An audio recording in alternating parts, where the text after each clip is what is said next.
O modo sobrevivência do Hytale terá como mundo principal Orbis, um planeta repleto de biomas com uma fauna e uma flora muito diversas, além, é claro, de alguns perigos e estruturas para explorar. Nesse vídeo eu te mostro tudo o que sabemos sobre Orbis e também te apresento algumas das criaturas do jogo.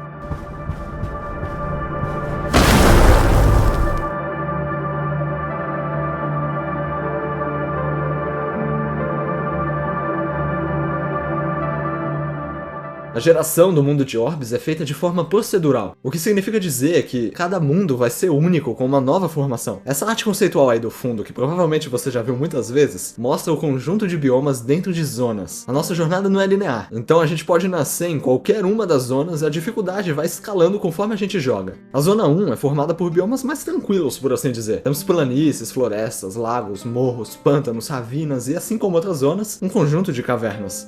Durante nossas explorações, a gente pode se deparar com acampamentos de Torques. É uma espécie de ogro. É esse camarada aí no fundo. Assim como outras criaturas, os Torques têm várias funções dentro do seu grupo. Um é guerreiro, outro é xamã, tem até um caçador acompanhado por um lobo. E é claro, o líder deles. Também por esses biomas poderemos encontrar algumas torres com esqueletos, arqueiros e magos. Eles já apareceram em algumas fotos e também nesse clipe aí uma missão dentro de uma estrutura. Em outras estruturas vai dar para encontrar alguns goblins também, e um deles lança bombinhas. Pelos pântanos poderemos encontrar os Fenstalkers. Eles são amigos dos sapos e adoram comer peixes. Dá pra usar um belo peixe pra distrair essa criatura. Ele fica ali cheirando o peixe e depois ele avança pra poder pegar. Isso vai ser muito útil durante a noite, que é o horário que eles ficam mais agressivos.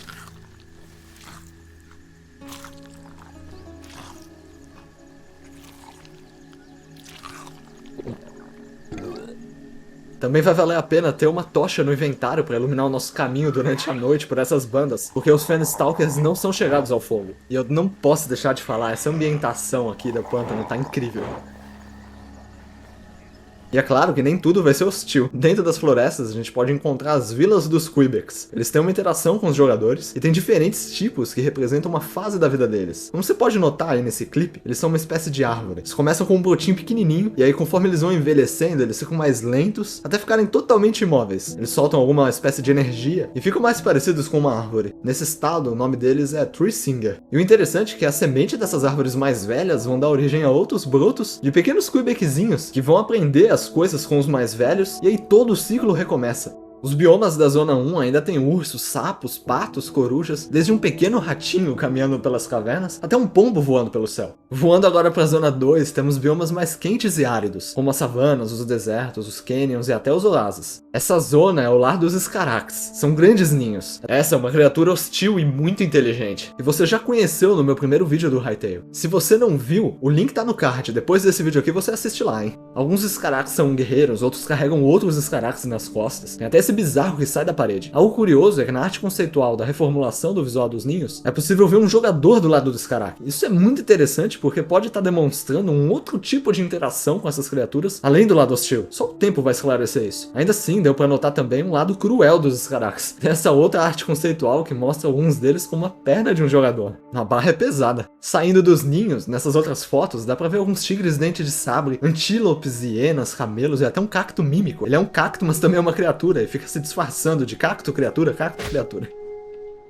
Outra criatura das savanas é o Firan, uma espécie de raposa humanoide que, pelo que parece, é muito inteligente também. Não temos muitos detalhes sobre eles, além do fato de que eles já foram escravizados pelos Skaraks. Eles carregam um bracelete com o símbolo da essência elemental de ar, como forma de representar para o seu bando a liberdade. Isso foi confirmado por essa outra arte conceitual. E assim como eu comentei na Zona 1, também encontraremos esqueletos em torres e em ruínas pela Zona 2. Já na Zona 3 temos biomas mais gelados e montanhosos. Encontraremos pica-paus, cabras, pinguins, dá até pra ver um urso polar ali dentro da caverna. E na geração do mundo, rios e lagos congelados, algumas áreas de mineração abandonadas com túneis e corredores estreitos e também cavernas de gelo. Os Outlanders vivem nessa zona. Eles têm acampamentos com torres de vigia e áreas para rituais. Esse grupo não é nada amigável e ficam a postos para atacar quem se aproximar. O grande destaque desse grupo é que eles exploram magia negra, o que acabou deixando esse grupo muito forte. Os sacerdotes são os grandes conhecedores dessas magias e pela noite as fogueiras do acampamento ficam ficam acesas e em tom esverdeado, enquanto eles fazem esses rituais misteriosos. Aí no fundo tem uma foto de um sacerdote com o cajado dele. E ainda nos acampamentos existe um tipo muito forte de Outlander, só de olhar pra ele já dá pra perceber a força. Outro grandalhão que a gente vai encontrar na Zona 3 é o Yeti. Pelo trailer podemos ver que ele consegue arrancar uma parte do chão pra lançar na nossa direção. Em contraste a todas essas zonas, a Zona 4 é formada por biomas absurdamente quentes e hostis, com muita lava, e com a presença de vulcões. Tem essa criatura assustadora de fogo e alguns esqueletos. As cavernas da Zona 4 escondem algo completamente único e muito impressionante. Enquanto a superfície está fervendo, literalmente, as cavernas são vivas e repletas de verde, com criaturas da época dos dinossauros. Tem esse que é um Triceratops, e ali no fundo tem um que parece um tiranossauro. Infelizmente, as zonas 5 e 6 não foram reveladas ainda, o jeito é aguardar e teorizar. Pela imagem dá pra ver que a Zona 5 tem vários raios. Eu acho que o destaque dessa zona é o clima, com grandes tempestades, nuvens mais densas e quem sabe até eventos mais catastróficos como furacões. Em relação ao terreno, por conta dessas condições climáticas, eu acredito que seja um lugar mais desolado do que a Zona 4. Terra batida, sem verde, pouca vida. Eu acho que essa não é uma teoria muito distante, porque a gente já viu que Orbis tem um pouco de clima diferente, com tempestades de areia. Agora, sobre a Zona 6 fica um pouco mais difícil de dizer. Dá pra notar uma pigmentação mais roxa. A comunidade já teorizou isso ter alguma coisa a ver com uma zona tóxica. Talvez a gente precise de uma máscara pra ir lá, vai saber. Outra teoria interessante que eu vi foi no canal do Molina, um youtuber brasileiro. Ele comentou sobre a possibilidade disso ter a ver com o vazio, uma outra essência elemental, que curiosamente tem a cor roxa. Seria um lugar todo corrompido pelas forças do Valrin, que é o grande vilão do jogo. Eu já comento um pouquinho mais sobre ele daqui a pouco. Você pode ter notado que eu não falei dos oceanos. Isso porque eles não estão vinculados a uma zona, e podem ser gerados se as condições permitirem. Aí no fundo você pode ver um grande recife de coral, uma caverna submersa e um navio naufragado. E também ruínas, com tesouros e tubarões. As 3 primeiras zonas, incluindo os oceanos, vão estar disponíveis no lançamento. Isso foi confirmado pelo diretor do jogo John, algum tempo atrás. Liberando apenas essas 3 zonas, eles vão conseguir recolher a opinião da comunidade. E assim, eles vão poder adaptar as próximas zonas e também essas 3 com base no que a galera for falando. Por mais que essa seja uma notícia um pouco triste, eu não acho que é um problema. Como eu comentei no outro vídeo, eu prefiro que o jogo saia com qualidade. Então se isso for fazer com que o jogo tenha mais qualidade no futuro, pra mim é perfeito. Além do mais, a gente não viu tudo que essas zonas têm a oferecer. E também a gente nem tinha muitos detalhes sobre a Zona 4. Muito menos sobre a 5 e a 6. Inclusive, aproveitando esse gancho da Zona 4, o John também comentou que ela é muito grande. Dá até pra imaginar mesmo pelo que eles mostraram, mas ele confirmou que é um lugar grande, então isso é interessante. E sobre a Zona 5 e a 6, ele também fez um comentário sobre a possibilidade delas chegarem antes da Zona 4, o que é minimamente suspeito, já que a gente não sabia nada delas. Mas eu tô super animado pra saber o que eles estão escondendo, porque tem muito mistério, né? Dá pra notar. Voltando agora porque a gente sabe, andando pelas zonas poderemos encontrar também círculos de diferentes rochas, que representam as essências elementais: água, fogo, terra, ar, raio e vazio. Essas essências estão por todas as zonas e na história das criaturas que habitam Orbis. E esses círculos de rocha serão importantes para o sistema de missões. Dentro e fora das cavernas será possível encontrar algumas masmorras, as dungeons, com criaturas e recompensas. Elas serão formadas por corredores, salas e desafios que nos levam para uma sala final onde teremos as maiores recompensas. Aí no fundo dá pra ver uma estrutura na Zona 2 em uma savana. É bem grande e profunda. E vão ter algumas dungeons que não ficam em Orbis, mas seu portal de acesso fica. Não temos muitos detalhes sobre isso, apenas que cada portal teria um estilo dependendo da zona em que fosse gerado. Um dos exemplos que foi apresentado é o Templo da Gaia. A Gaia é a deusa daquelas essências elementais que eu comentei agora há pouco, exceto pelo vazio. A arte conceitual da Gaia mostra cada essência como uma pérola, e a roupa que ela usa também tem um significado. O verde simboliza a natureza e o branco a luz. A Gaia é importante para a vida e a paz em Orbis, que está sendo ameaçada pelo vilão Valrin. Uma história que por si só vale outro vídeo quando a gente tiver mais informações. Algo que sabemos dessa história é que existem criaturas do exército do Valrin que nascem por Orbis. São as criaturas do vazio. Ao fundo você pode ver o Void Eyes, o Void Spawn,